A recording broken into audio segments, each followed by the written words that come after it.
Hey guys, Esther here, your emotional intelligence specialist, minister of spiritual healing, and founder of the EQ Institute. And today we're going to talk about recognize and manage your level of crazy when dealing with laziness and how to combat laziness. And what kind of laziness are we talking about, right? So we're talking about different kinds of laziness.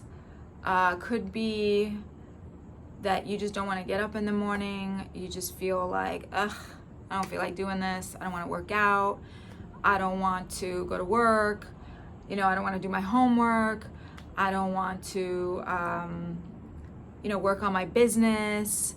I don't want to do nothing, right? I'm just lazy. I'm lazy. I don't want to do it.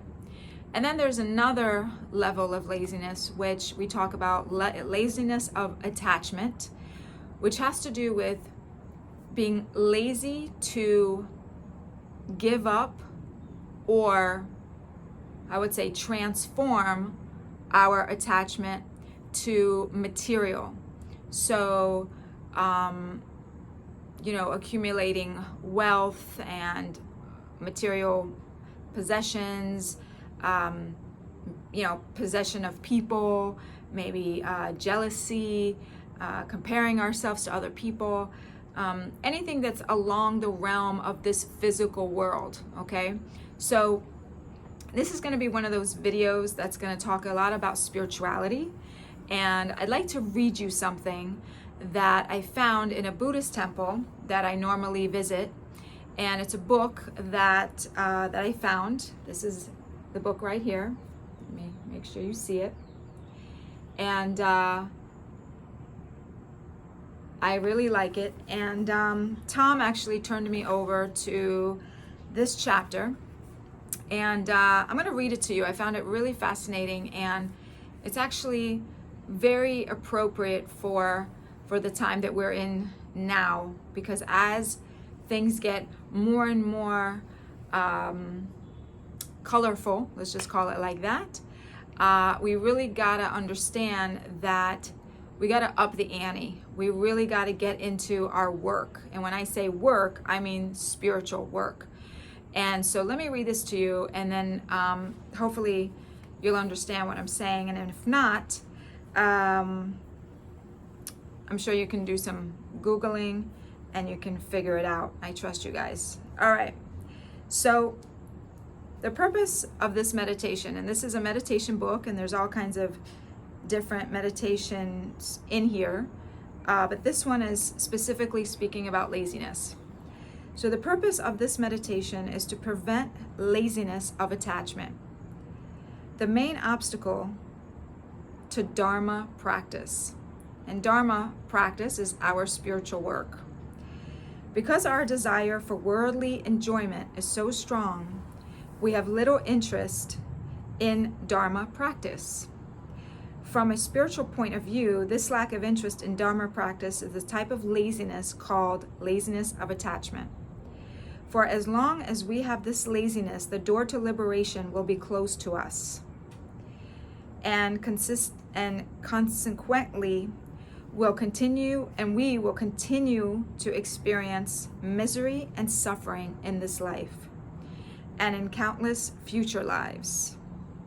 The way to overcome this laziness is to overcome this laziness and to this Dharma practice is to meditate on death. And without just going too much into this reading, because I don't want to bore you to tears, but basically realizing that if we meditate on death, and if we realize that we only have a certain amount of time here. So for those of us that believe in reincarnation, for those of us that believe that we are here at Earth School for a certain amount of time, if you listen to some of my other videos, I talk about lifeexplained.com, which is a really great resource for learning more spiritual things. And he tells us that we have about 25,000 hours here in Earth School. And within that time, we really need to do what we have to do, which goes back to our spiritual work, which is, what is that, Esther? What is spiritual work? What are you talking about? Choosing love, working on our karmic lessons. And you know what those karmic lessons are. They are lessons that keep coming up in your face over and over and over again, and you get tested over and over and over again. And until you choose love in those situations, and when I say choose love, doesn't mean you're always a yes person, doesn't mean you don't hold people accountable, doesn't mean you don't have tough conversations like what we talked about in my previous videos. It's all of that, but it's coming from a place of love. It's coming from a place of compassion. It's coming from a place of do no harm. So whatever it is that you're doing it with a thought and an intention of do no harm. And that is our spiritual work. And that is the work we came here to do, and that is Dharma work.